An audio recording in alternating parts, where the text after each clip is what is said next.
the Minister of Foreign Affairs of the Kingdom of Morocco,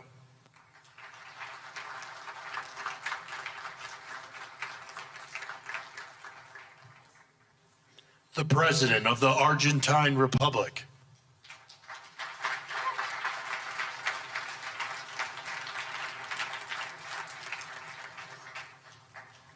the Prime Minister of Armenia,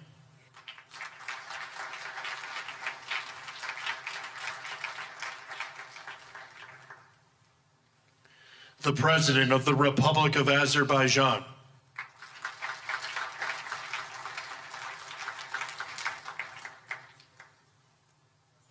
the Prime Minister of the Republic of Bulgaria,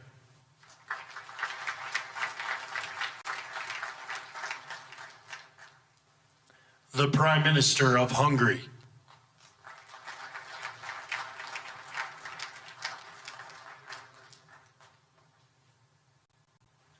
the President of the Republic of Indonesia,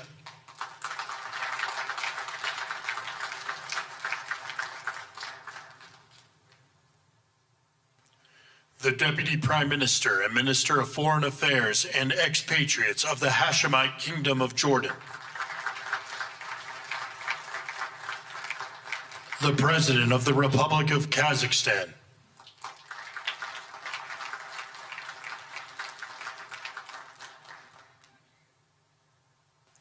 the President of the Republic of Kosovo,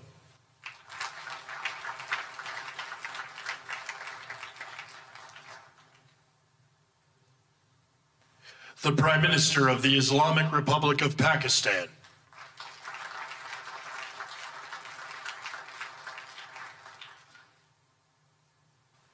the President of the Republic of Paraguay,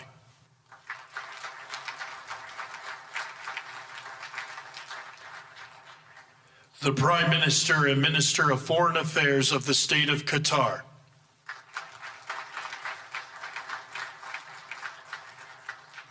the Minister of Foreign Affairs of the Kingdom of Saudi Arabia,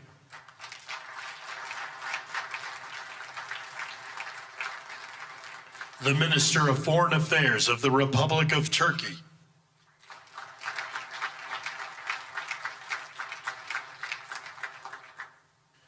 the Special Envoy to the United States for the United Arab Emirates,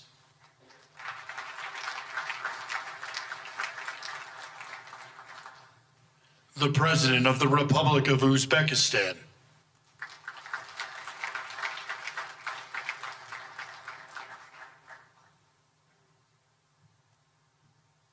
the Prime Minister of Mongolia,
Please welcome the Chairman of the Board of Peace, the President of the United States of America, Donald J. Trump.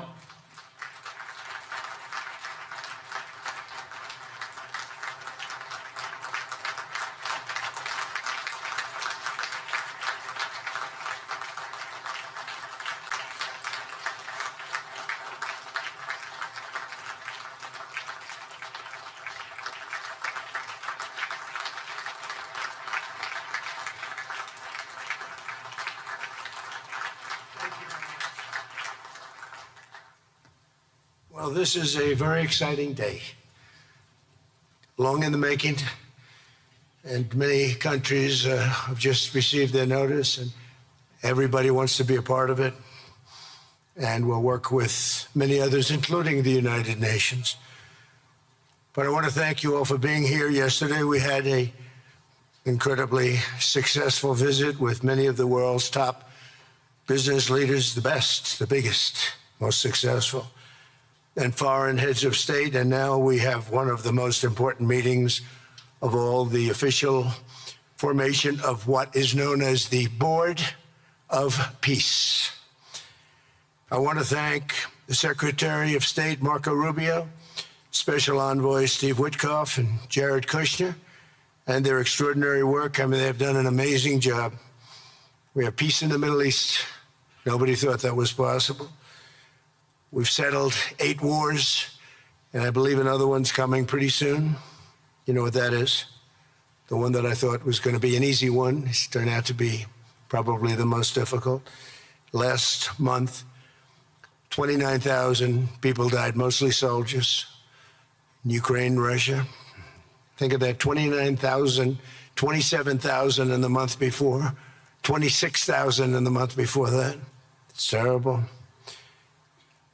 But we have meetings and we think we're making a lot of progress. Thanks as well to Secretaries Scott Bessent, Howard Lutnick, and Chris Wright, U.S. Trade Representative, Jamieson Greer. They're all doing such an incredible job. Ambassador Callista Gingrich, who is here, doing a fantastic, really fantastic work. Thank you, Callista. And many other members of my administration who are so committed to peace, and they're also committed to great success. Very importantly, let me recognize the very first group of distinguished members of the Board of Peace. They will be introduced by name in just a moment. Caroline will be doing that introduction. And to each and every one of you, we are truly honored by your presence today. Leaders of countries, in most cases, very popular leaders. In some cases, not so popular, but that's the way it goes in life. Thanks as well to President Karol Nawrocki of Poland, who's a fantastic man. He just won a very big election. I'm very proud of him.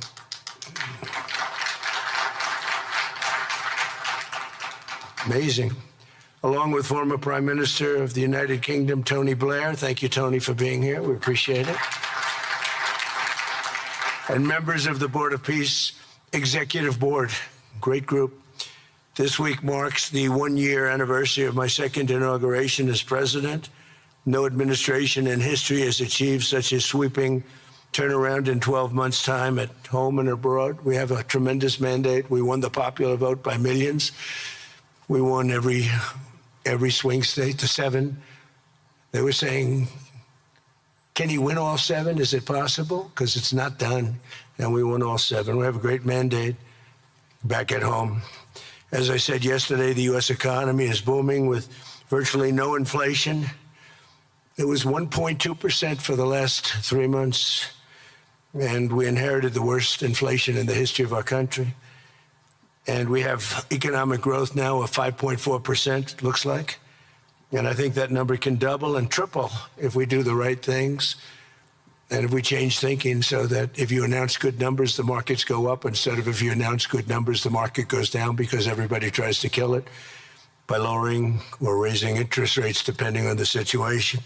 When America booms, the entire world booms. And we have secured commitments for over $18 trillion in new investment coming into our country, which is a record by many times over, not just by a little bit, by many times. There's no country ever in history that's gotten anywhere near that number. Slashed our trade deficit by 77%. This is in 1 year. Yesterday was 1 year. And signed historic trade deals with nations from all over the globe. Today, the world is richer, safer, and much more peaceful than it was just 1 year ago. We put out all those fires. A lot of people didn't know, including me, that some of those wars were going on. And some of them were going on for, in one case, 32 years, in another case, 35 years, and another one, 37 years.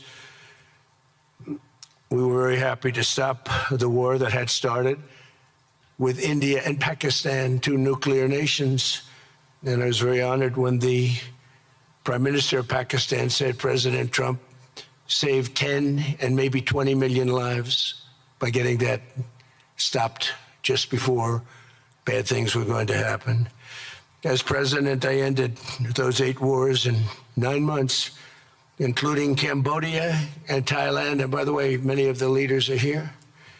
Kosovo and Serbia, the Democratic Republic of the Congo and Rwanda, Pakistan and India, Israel and Iran, Egypt and Ethiopia. We're working on that right now.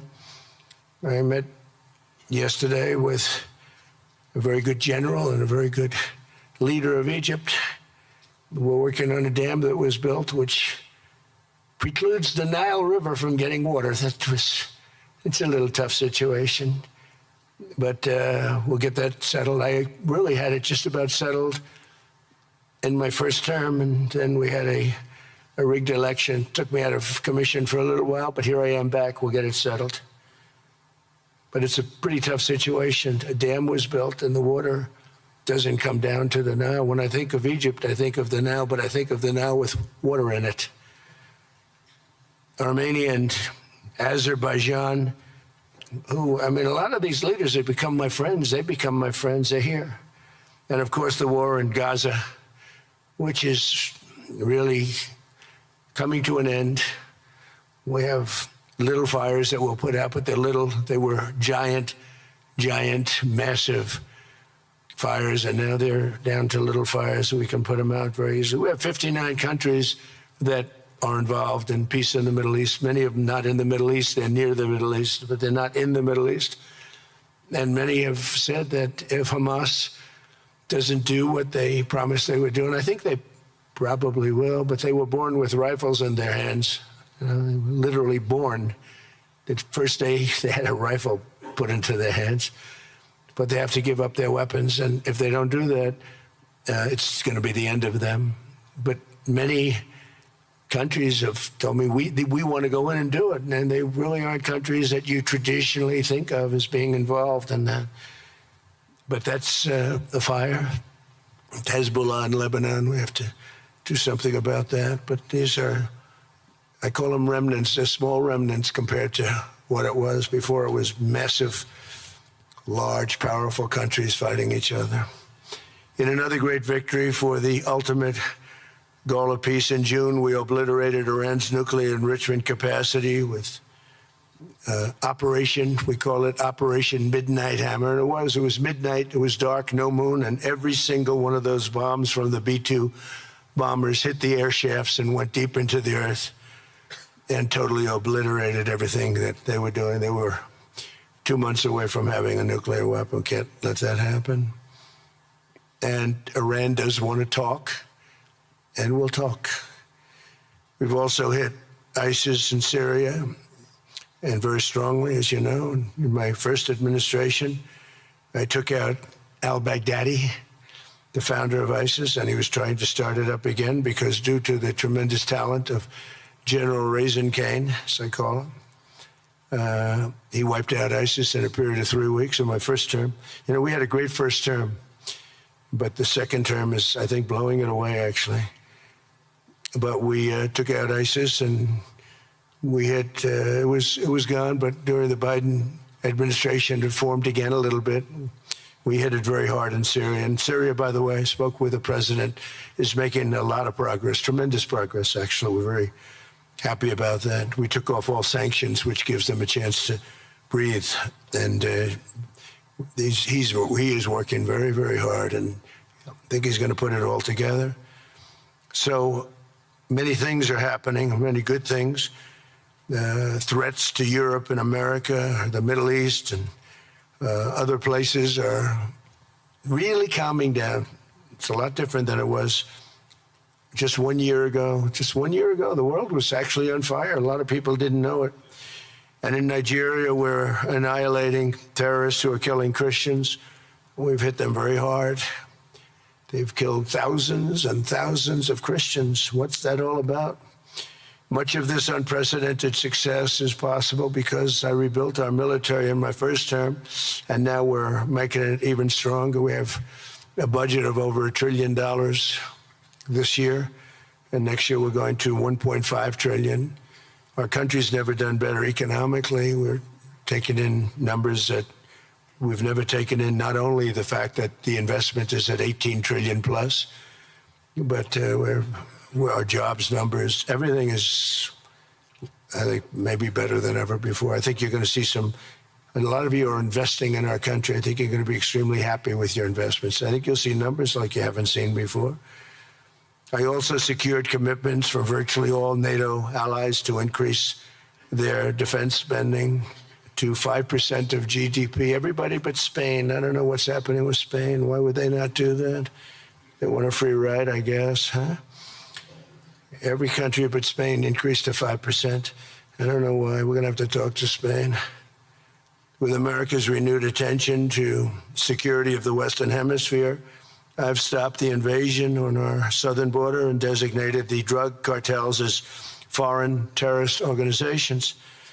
And you probably saw that we've virtually stopped almost 100% all drugs coming in by water. And now we're going to stop them on land. The land is easy. The water is tough. But that's down now. I heard it just last night. It was 97. Now it's 98.1%. And we're trying to figure out who are the 2% that are willing to get into those boats. I don't think they watch television or the news.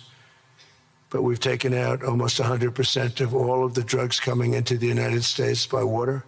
And now we'll, I think, very easily stop them on land. That's the easy part. We wanted to wait till the other was taken care of. And earlier this month, thanks to the unrivaled skill, power, and might of the U.S. military, we have the most powerful military in the world by far. We captured the outlaw dictator, Nicolas Maduro, and the people of Venezuela are very happy about it. And we're having great relationships with the new leaders of Venezuela. The relationships have been good. We're opening up the country to our giant oil companies, and it's going very well. We've already taken out, think of this, 50 million barrels of oil, and a lot of that's going to go back to Venezuela. They'll do more income with us in a short period of time than they did in years, because as much oil as they have, and they have a lot, just about the most. After us, there's a couple of countries that are in that category, but we have the most, actually, and they're second between Venezuela and us. We have 62% of the world's oil, but they have very little production, so they'll have a lot of production. All the oil companies, we had meetings, you probably saw, all the oil companies want to go in. They want to go in immediately. They're already touring the sites. But our military was amazing. That strike was amazing. We had a second wave coming. We didn't need it. They said, no second wave. We don't want a second wave. The first wave was enough.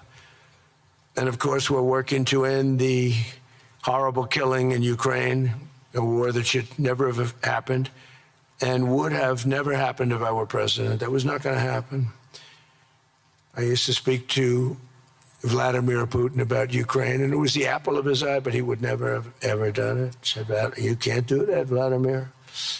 As part of this historic record of major peace initiatives, today we're announcing more details regarding the Board of Peace, so important.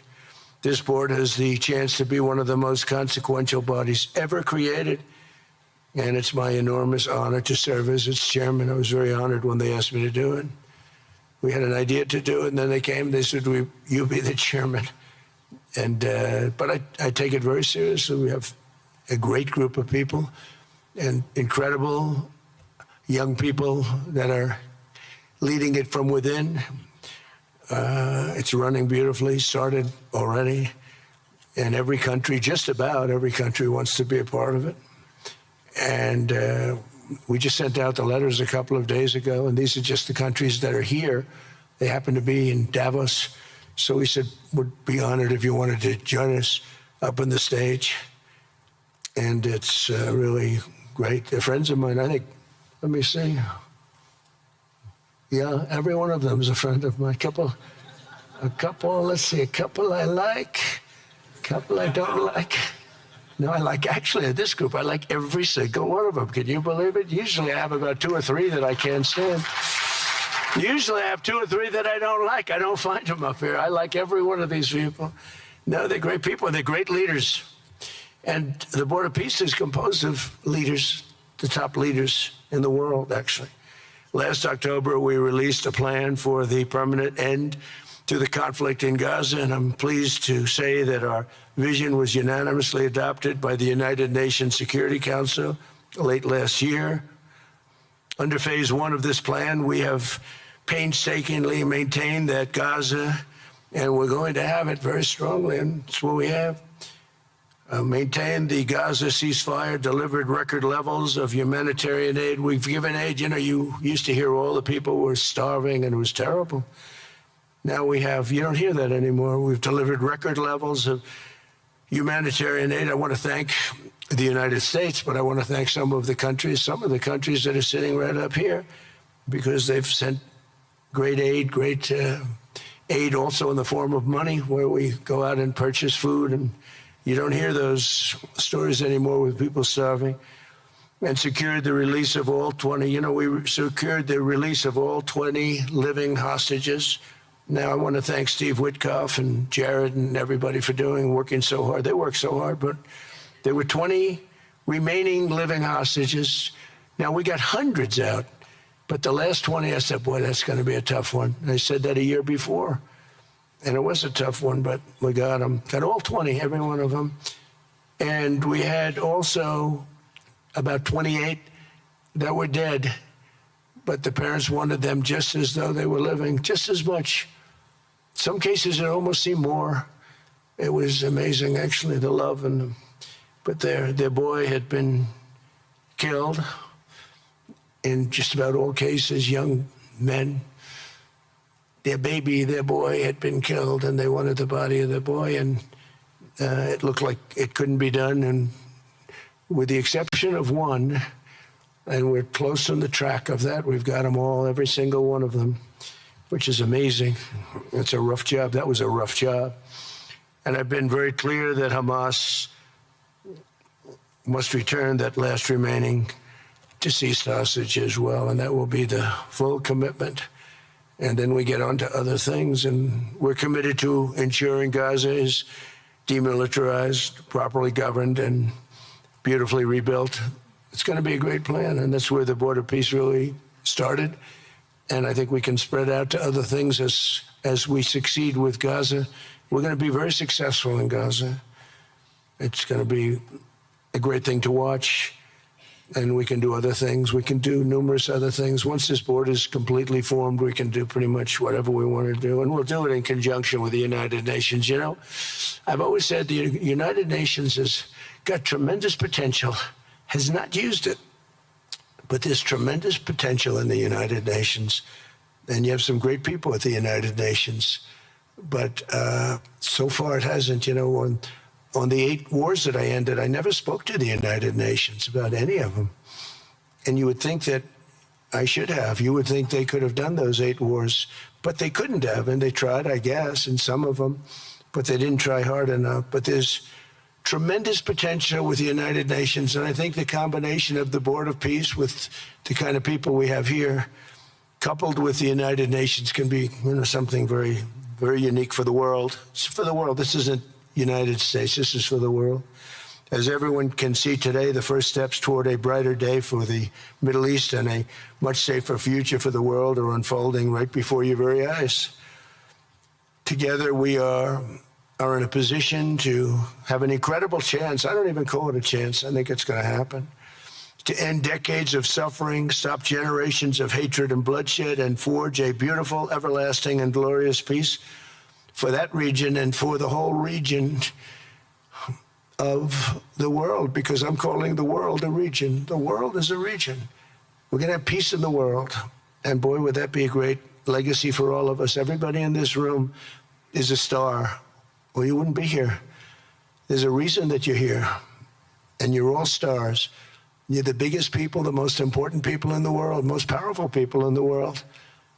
And when you use that genius that you have, that very unusual, very inspired genius, when you use that for peace, the opposite of peace has no chance. So I just want to say it's tremendous to be with you, and I think this is something that we're doing that's very important. This is the most important. I was so looking forward to being here, and yesterday was a tremendous success. A lot of good things happened, but this was something that I really wanted to be here and do, and I could think of no better place because so many people were together.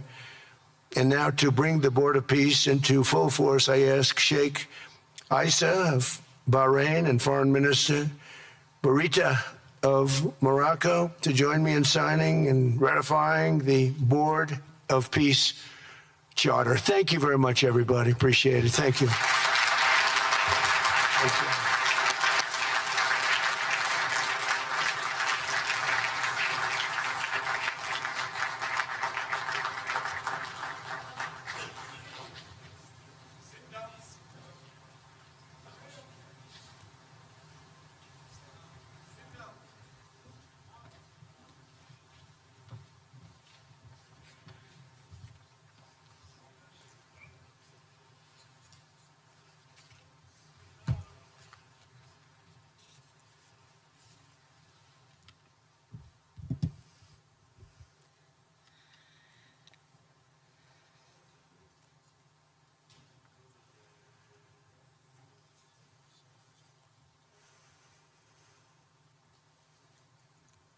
Okay.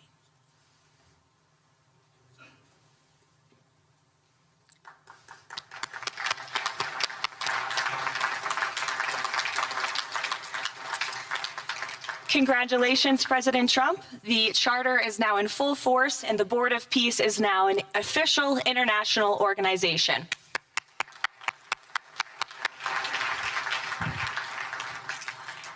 We will now continue the signing ceremonies, beginning with the President of Argentina and the Prime Minister of Armenia.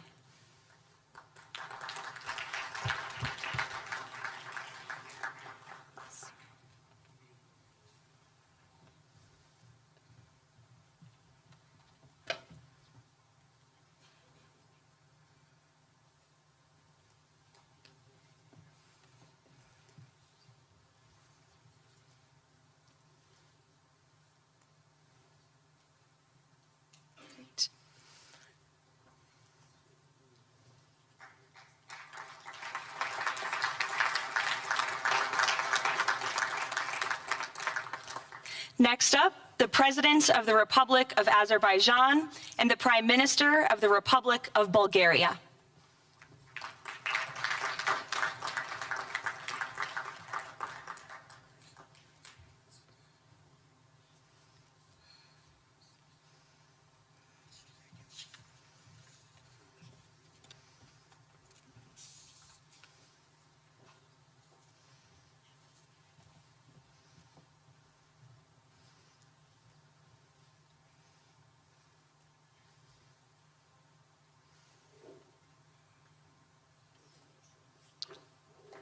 Thank you.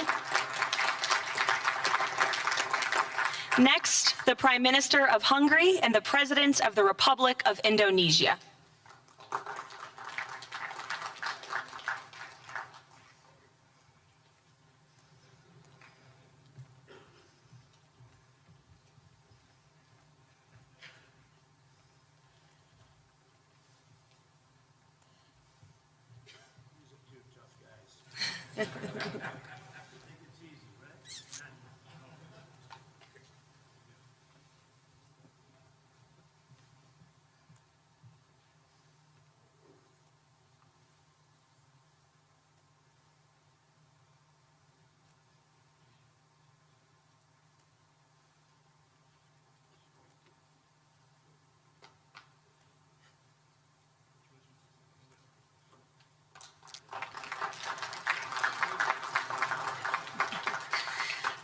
Next, the Deputy Prime Minister of the Kingdom of Jordan and the President of the Republic of Kazakhstan.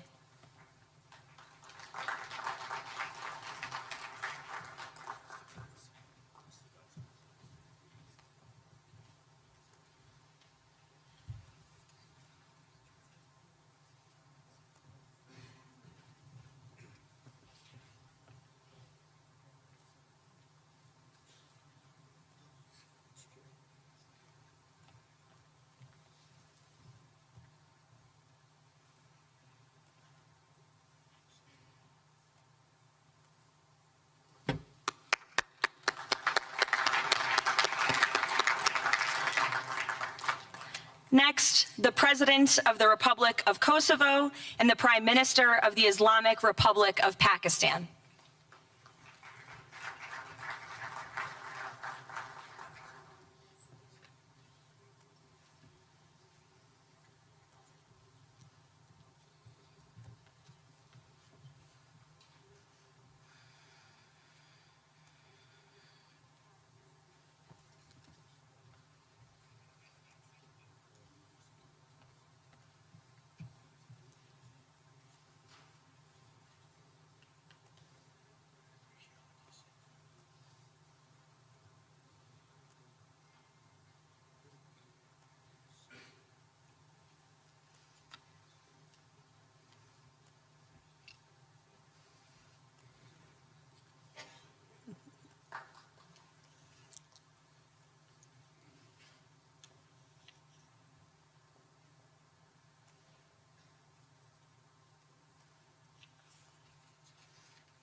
That's it.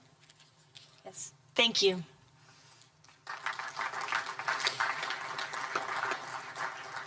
Next, the President of the Republic of Paraguay and the Prime Minister of the State of Qatar.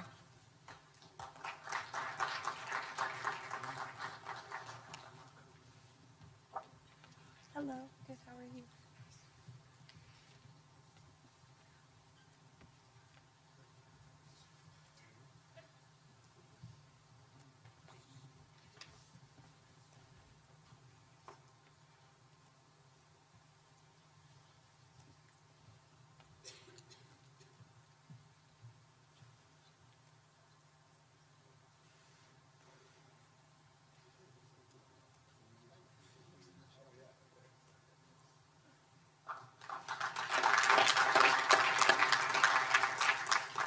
Next, the Minister of Foreign Affairs of the Kingdom of Saudi Arabia and the Minister of Foreign Affairs of the Republic of Turkey.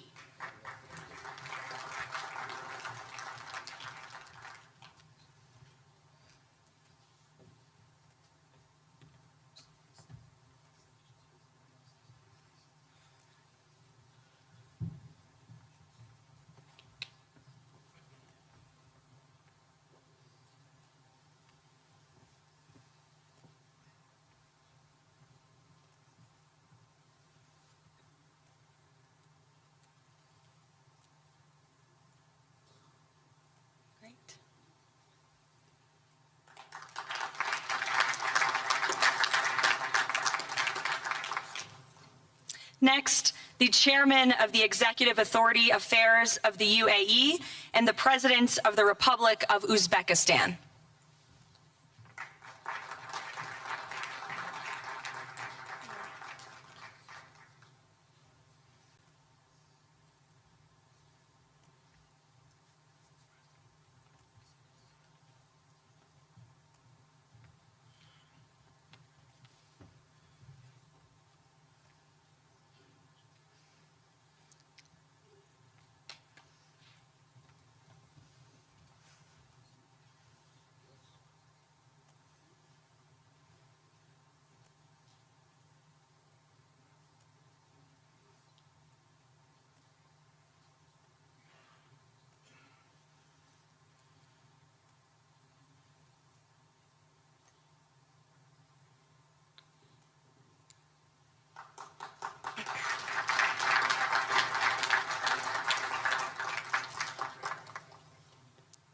And last but not least, the Prime Minister of Mongolia.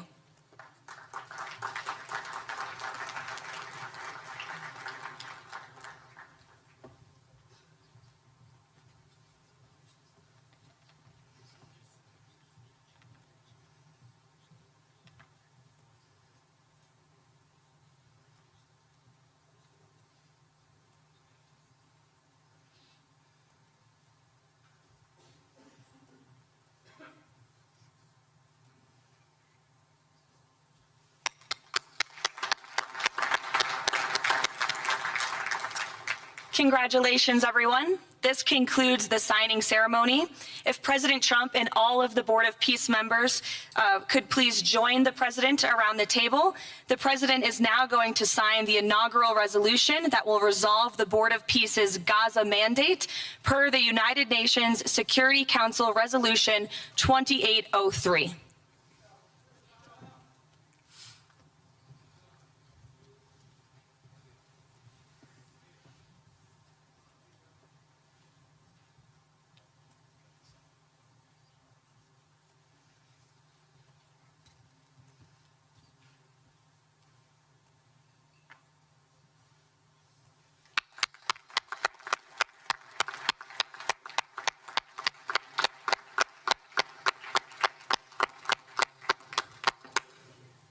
Congratulations. If President Trump and all Board of Peace members could please take their seats in the front.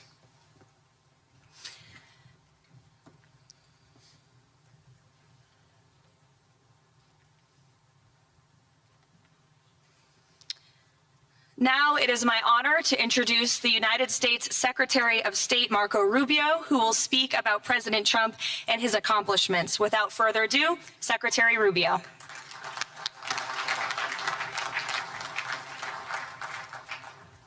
Thank you very much. It's an honor to be here today. It's an honor to serve as the Secretary of State during a historic presidency. And it's a historic presidency because the President of the United States, Donald J. Trump, is someone who is not limited by what others say is possible or what others say is impossible. He's not limited by some of the things that have happened in the past, and he's willing to talk to or engage with anyone in the interest of peace, always putting the American people and our national security first, but understanding that in the world that we share with so many others, peace is paramount to all of us. We are here today because of President Trump's vision. If we go back just a few months ago, people thought what was happening in Gaza was impossible to solve. 28 hostages that were dead, others that were still living, all these hostages that were being held. No one thought that that would ever come to a resolution without more fighting and more bloodshed along the way. In fact, frankly, many thought it was intractable. And sadly, many of the institutions that have served us well, in many cases, for the last 70 years, were unable to do anything about it. But President Trump had the vision and the courage to dream the impossible, to believe that it was doable, and to pursue it with all of his heart. And he was in that capacity assisted by an extraordinary team, and I think both Jared and Steve deserve a tremendous amount of credit, Jared Kushner and Steve Woodcock, for all the work they put in. And all of our partners here today. And now we have this Board of Peace, who I believe's possibilities are endless. Obviously, with a focus first and foremost on making sure that this peace deal in Gaza becomes enduring. And I know this president has it as his highest priority and will give it everything he has to make sure that this is successful. I also want to acknowledge the extraordinary leaders that are here today. This is not just a Board of Peace, this is a Board of Action. Just like President Trump is a president of action. A lot of times people like to give speeches. I've been to many of these forums, and they're not useless, and they're not, they have utility in many cases. But oftentimes in international affairs, we often find ourselves at events where people are reading these scripted statements, these strongly worded letters that they put out, but no action, nothing happens. This is a group of leaders that are about action. And the President of the United States is a president of action, of getting things done. And today is the beginning of that, of a new era and a new stage that we think is so important as a model to the rest of the world of what is possible. And clearly the focus is right now on Gaza and making sure that the plan that's about to be presented to you here today, this vision for the future of Gaza, this vision for the future of the region, is not just possible and promising. It is our destiny if we put the time and the effort that it requires, as I know this board will do. But I also think it will serve as an example of what's possible in other parts of the world. Without losing focus on what's before us now, this is what's possible for other places and other conflicts that seem impossible to solve right now. So I want to, on behalf of the United States, on behalf of the team that worked so hard on this, thank every single one of the leaders that are here today and all of the countries that have committed to joining, and many others who are going to join. Others either are not in town today or they have to go through some procedure internally in their own country because of constitutional limitations, but others will join. Many want to be a part of this effort because it is going to be a successful effort. And you see it reflected here today among countries of different backgrounds from different parts of the world, majority Christian, some, majority Muslim, others, who've come together. In fact, former adversaries who have joined here as part of this Board of Peace. And all was possible, and I want to acknowledge this again, because of the vision and the drive of the President of the United States. So thank you all for joining us here today. We appreciate it very much.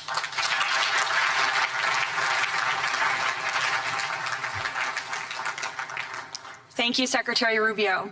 Please, if you could now turn your attention to the screens for a video message from the head of the National Committee for the Administration of Gaza, Dr. Ali Shaith. Distinguished leaders, colleagues, and friends, it is an honor to be here today. I want to start by thanking President Donald J. Trump and his administration for their intensive efforts to advance peace in the whole region. I also thank Egyptian President Abdel Fattah al-Sisi, Qatar, and Turkey as mediators, the Palestinian Authority, and members of the United Nations Security Council for welcoming the comprehensive peace plan. These efforts created the opportunity for a new future in Gaza Strip. But what will really matter is what comes next. This transition will succeed only if it delivers real, tangible improvements in daily life for Gazans. As Chief Commissioner of the National Committee for the Administration of Gaza, it's my responsibility to turn this moment into action, to restore order, to rebuild institutions, and to create a future for the people of Gaza defined by opportunity and dignity, under the principle of one authority, one law, and one weapon. As a first step, I am pleased to announce the Rafah crossing will open next week in both directions. For Palestinians in Gaza, Rafah is more than a gate. It is a lifeline and symbol of opportunity. Opening Rafah signals that Gaza is no longer closed to the future and to the war. I want to be clear, there is much more work ahead, and none of it is easy. The road forward will involve difficult decisions and setbacks, but this is a real step, and it marks a new direction. Now, I would like to address the people of Gaza. من أرض الكنانة أتوجه الآن بكلمتي إلى أبناء شعبنا الصامد الصابر في قطاع غزة. لقد صمدتم وحافظتم على أسركم وأرضكم خلال سنوات عصيبة هجاء صبرت أعماقكم وكل الحدود. إن صمودكم الأسطوري له أعظم ما قدمت. Your legendary steadfastness is the foundation upon which we will build our future together. This moment is not for looking back, but for moving forward toward a prosperous and bright future.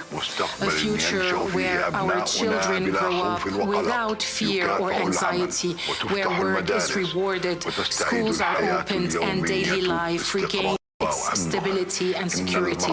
The coming stage requires the concerted efforts of everyone. But you will not face it alone. Your voices have weight, your actions have impact, and your commitment to peace and the rebuilding of your communities will define the futures of the new Gaza Strip. Step by step, with discipline and determination, we will build a capable Gaza, capable of self-reliance, and we will build it into a center for freedom, opportunity, and peace. اليوم أسأل الأسرة الدولية ليس فقط أن تدعم هذه أسأل by our actions, hold us to clear standards and stand with the people of Gaza as we take this responsibility for our future. Thank you, ladies and gentlemen.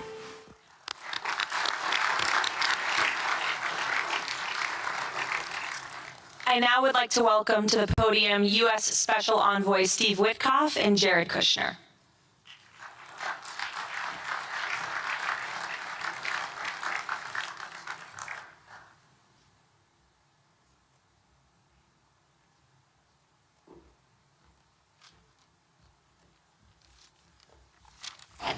Thank you, everyone, and welcome here. This is really my honor to be up here speaking.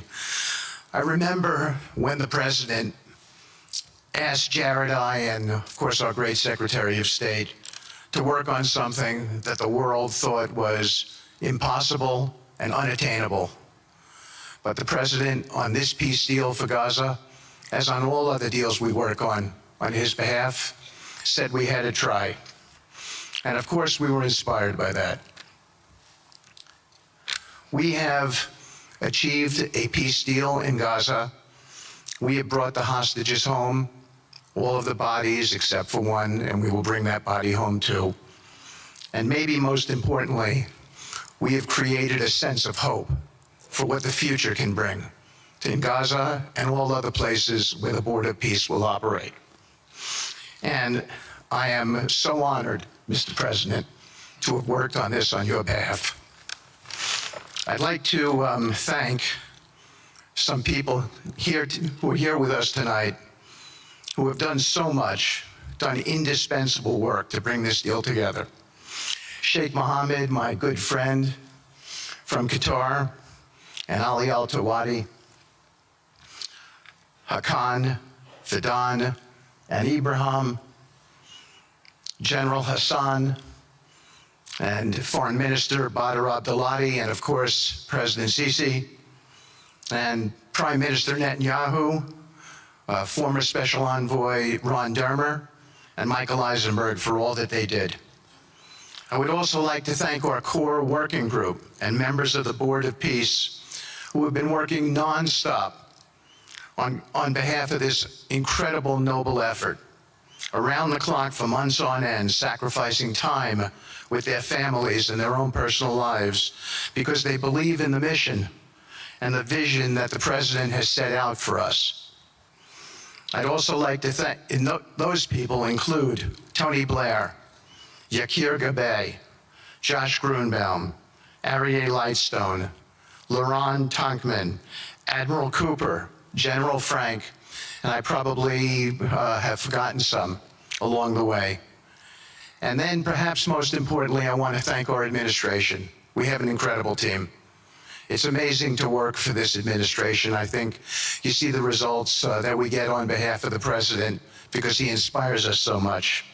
So I'd like to thank the Vice President of the United States, J.D. Vance, for all of his help and guidance, our Treasury Secretary, of course, the Secretary of State, who we work hand in glove with, and a special thanks to our Chief of Staff, Susie Wiles, who is always available to us for consultation, for steering, and for all else that she does. Thank you.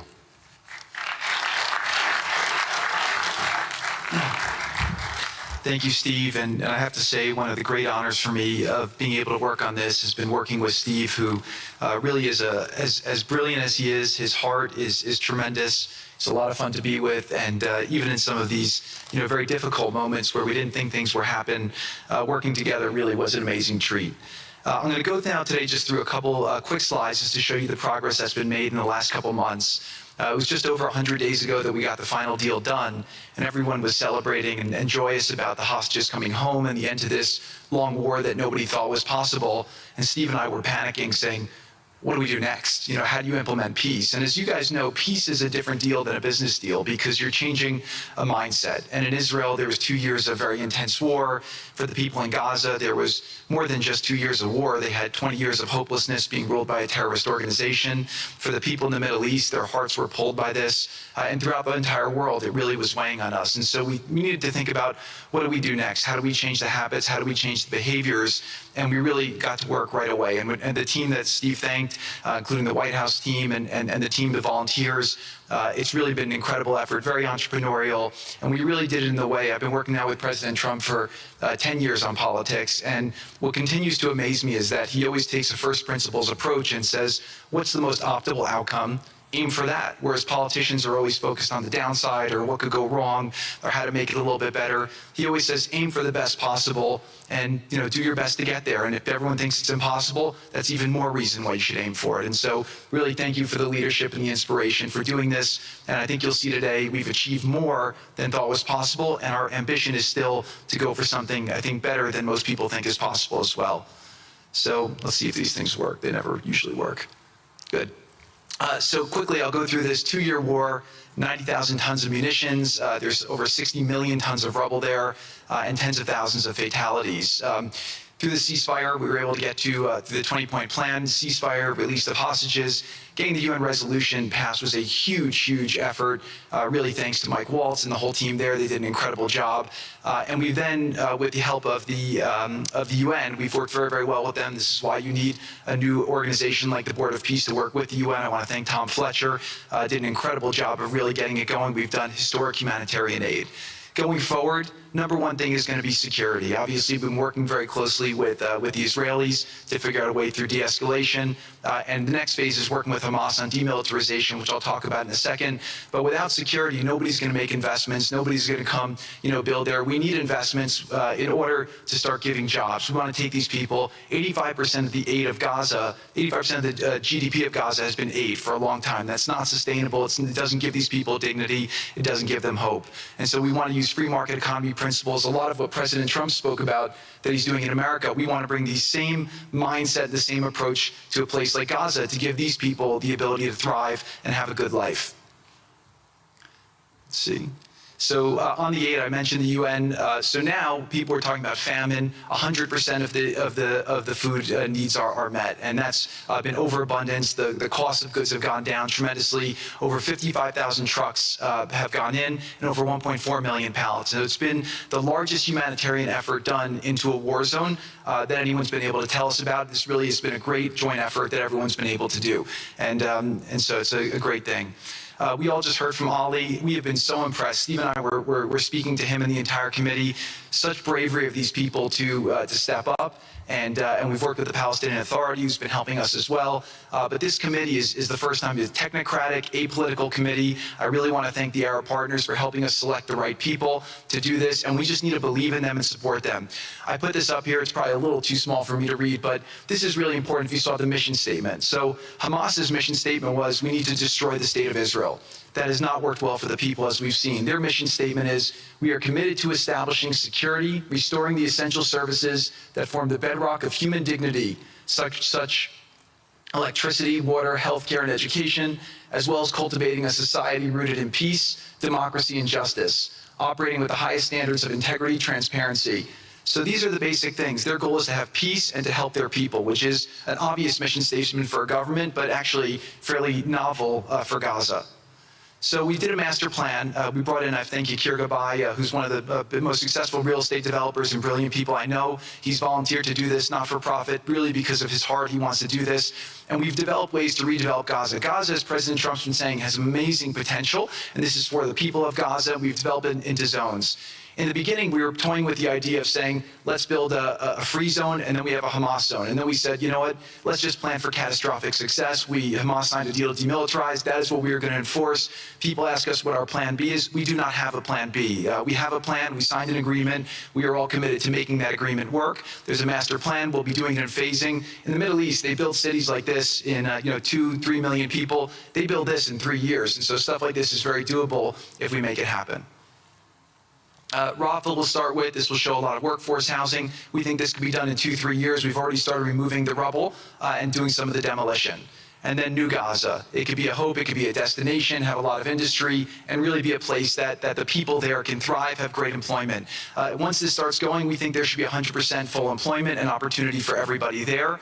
And we have a lot of data on what can be, but we think that this really gives the Gazan people an opportunity to live their aspirations. But it all starts with security, and it all starts with governance. Final note I'll just say on the Board of Peace, which is that all the lessons we're doing is we're basically studying the best practices from all over the world, and we're watching who does education the best, who does healthcare delivery the best. All of these things it's not secret IP. All this is IP that the Board of Peace is going to make public, and we want to encourage all the countries to be able to follow these best practices. A lot of the things that President Trump is doing in America, if they're working, we should all be copying them. If we find what's working in other countries, we should be copying them too. And so what the Board of Peace will have the ability to do if we're successful with Gaza is really show how do you do peace implementation, which is something that when we got this deal done, we didn't really find too much expertise or know-how on how to do it. So as we're creating this system, hopefully it's something that we can just document these learnings and make them available to all else who want to use them in the future. So demilitarization, this is something we're starting now. We have a new government in Gaza. This government will be working with Hamas on the demilitarization to really take the principles that were agreed to in the document to the next phase, and hopefully that will be successful. Without that, we can't rebuild. So if Hamas does not demilitarize, that will be what holds back Gaza and the people of Gaza from achieving their aspiration, and that's very important. So the next 100 days, we're going to continue to just be heads down and focused on making sure this is implemented. We continue to be focused on humanitarian aid, humanitarian shelter, but then creating the conditions to move forward. So thank you. Final point I'll just make is this is really only possible because of the work of so many people and President Trump's great leadership. But a lot of you have been asking, how can we help? So the countries have all been incredibly generous. We'll be doing the first conference where we'll announce a lot of the contributions that will be made in a couple weeks in Washington. From the private sector, there'll be amazing investment opportunities. I know it's a little risky to be investing in a place like this, but we need you to come, take faith, invest in the people, try to be a part of it. And then finally, I'll just talk to people on the media and on the social media, which is, this deal only happened because we worked with Israel, we worked with Turkey, we worked with Qatar, we worked with Saudi, we worked with Egypt. I mean, everyone worked together. We worked with UAE. We all worked together to make this happen. I see a lot of people trying to escalate, criticizing Israel or Israelis criticizing Turkey or Qatar. Just calm down for 30 days. I think that the war is over. Let's do our best to try working together. Our goal here is peace between Israel and the Palestinian people. Everyone wants to live peacefully. Everyone wants to live with dignity. Let's put our efforts towards promoting those who are doing the work to build this up, like Ali and his committee. Let's focus on the positive stories, and let's just calm down, turn a new chapter, and if we believe that peace is possible, then peace really can be possible. So we're going to continue to work every day. We need all of your help to do it. And again, I just really want to thank President Trump for his leadership in doing this. This would not have been possible without your commitment to this. Everyone thought it was impossible to end this war. You never gave up. You never stopped. Every time there was a setback, you told us to try harder. You gave us different ideas. And we've made several impossible things happen just in Gaza to date. No reason why we shouldn't be able to make even more impossible things happen. So really thank you for your amazing leadership.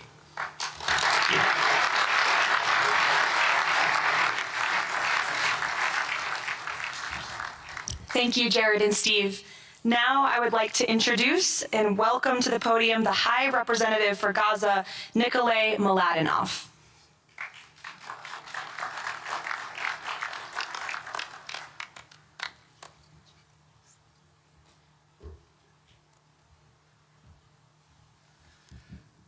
Mr. President, it's a great honor and a massive responsibility for me, for my team, for all of us to be here with you to begin this journey. Who would have thought 2 years ago that we will be sitting here with this group of countries, with this leadership, giving the people of Gaza a new chance? Who would have thought that last Friday I would be sitting, Mr. President, in Cairo with an amazing group of Palestinian technocrats, people who you don't see on the news, people who are not media personalities, but who are experts, who are committed to giving their people a chance in life. And this is what this is all about. For too long, Gazans, Palestinians, and Israelis have lived with conflict, with death, with destruction. Now, the page turns. And whether that page turns successfully really depends on all of us. We have the ingredients for it. We have the leadership of the United States and President Trump. We have a great group of countries joining the Board of Peace and more to come. We have a fantastic Palestinian team on the ground, and we must make it work.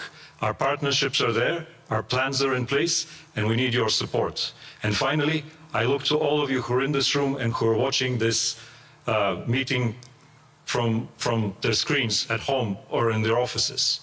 Please put away your talking points for a minute. Please put away your fears. Please put away your concerns. Please stop listening to the rumors and to the gossip. Focus on what we have to do today, because the future of 2 million Palestinians is at stake, and if we give them a chance, we will do more than that.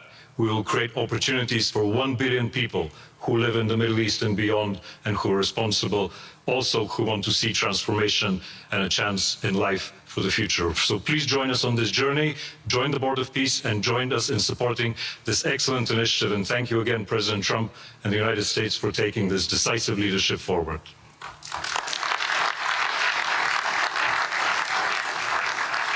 Thank you. President Trump, would you like to make some concluding remarks?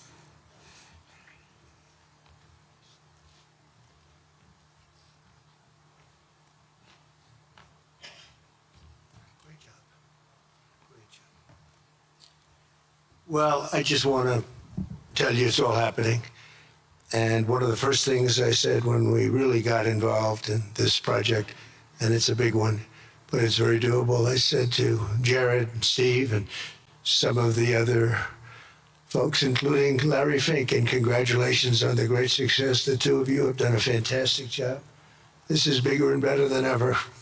We usurped some of your time for a very important reason, and you understand that better than anybody, and we appreciate that you're here very much. Thank you both very much. But I said that, this is a great location. It all begins, see, I'm a real estate person at heart, and it's all about location. And I said, look at this location on the sea. Look at this beautiful piece of property, what it could be for so many people. It'll be so great.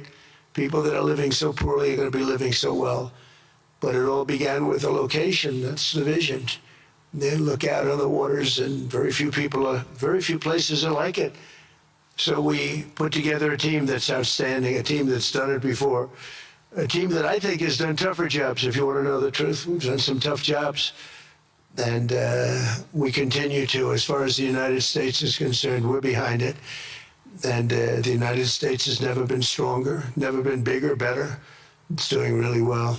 You see that, building thousands of businesses, plants, factories all over the United States are right now under construction. Nobody's ever seen anything like it.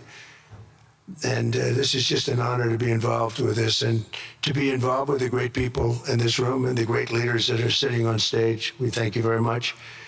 And we have many others that have signed up, and they all want to be members of the Board of Peace, because it really will be important. This is not going to be a waste of time. We waste so much time on things that never happen. This will happen, and it's already happening. Thank you very much, everybody. It's a great honor to be with you. Thank you. Thank you.